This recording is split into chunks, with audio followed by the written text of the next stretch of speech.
ليه نشتريها جاهزة ب300 جنيه واحنا نقدر نعملها في البيت بطريقة سهلة وبسيطة، وهتكلفنا نص التكلفة بالظبط، غير ان احنا ضامنين نظافتها. ايه رأيكم في الفراخ دي؟ تعالوا اقول لكم على طريقتي في الفراخ المشوية في البيت. طعم وريحة جنان، وتكلفة على قد الايد. اول حاجة عندي هنا كوباية من الزبادي، هضيف عليها عصير ليمونة، وهضيف عليها زيت زيتون. بالنسبة للبهارات معايا هنا ملح وفلفل، بصل باودر وتوم باودر، زنجبيل باودر، بابريكا، حبهان مطحون. ضفت كمان 7 بهارات وقرنفل مطحون وسماق وكاري.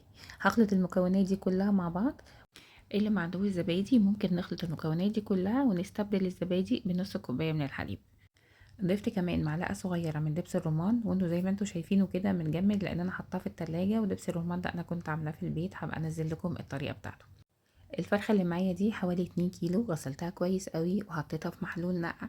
المحلول ده عبارة عن مية وليمون وملح وفلفل وسكر ورشة دقيق. بعد كده طلعتها ونشفتها كويس قوي. وما تيجوا تفتحوا الفرخة افتحوها من عند الصدر. المفروض ان انا كنت هصور الجزء ده واوريكم اتفتحتها ازاي، بس طبعا نسيت اصور.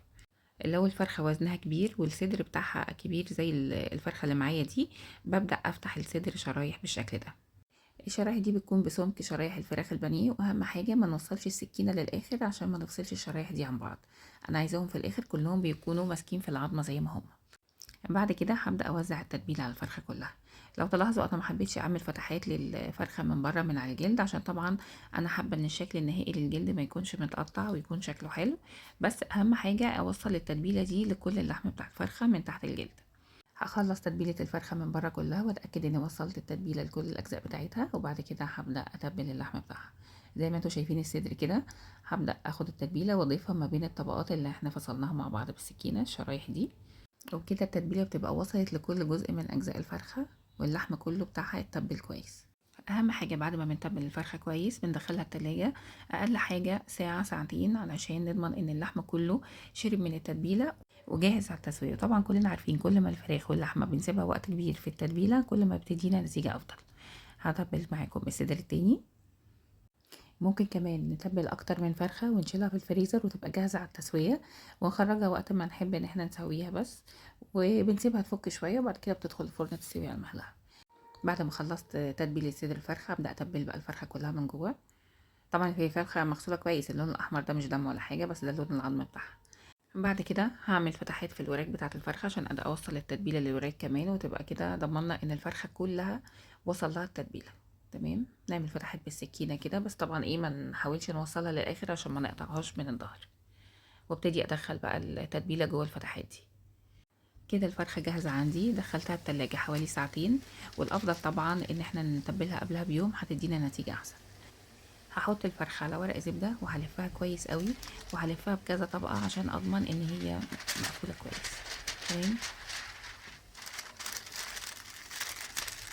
بعد ما بقفلها بورق الزبدة بقفل عليها بطبقة تانية من ورق الفويل، عشان نضمن ان متقفل عليها كويس وان البخار بتاع التسوية بتاعتها ما يتسربش.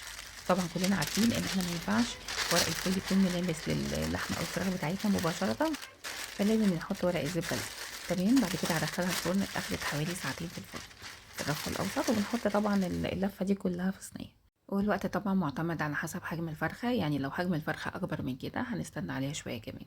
بعد كده بنفتح الفرن ونفتح الورق ونشوف الفراخ استوت ولا لأ. بصوا هتلاقوها أخدت لون جميل ازاي. لو حسيتوا ان هي محتاجة تاخد دقيقتين 3 تحت الشواية ممكن نفتح عليها الشواية. عايزة اقول لكم ان اللحم دايب وطعمه خطير، شبه اللي احنا بنشتريها من بره جاهزة بالظبط. شايفين جميلة قد ايه؟ هتعجبكم جدا، لازم تجربوها. غير ان ريحتها حلوة قوي، يبقى طعم وريحة جنان. وكفاية ان احنا ضامنين نظافتها، بنقدمها مع مكرونة او عيش وتومية وبألف هنا. اتمنى الفيديو يكون عجبكم، واللي عجبه ما ينساش يعمل لايك وشير. واللي اول مرة يشوفني انا شيري امام، دمتم بصحة وهنا.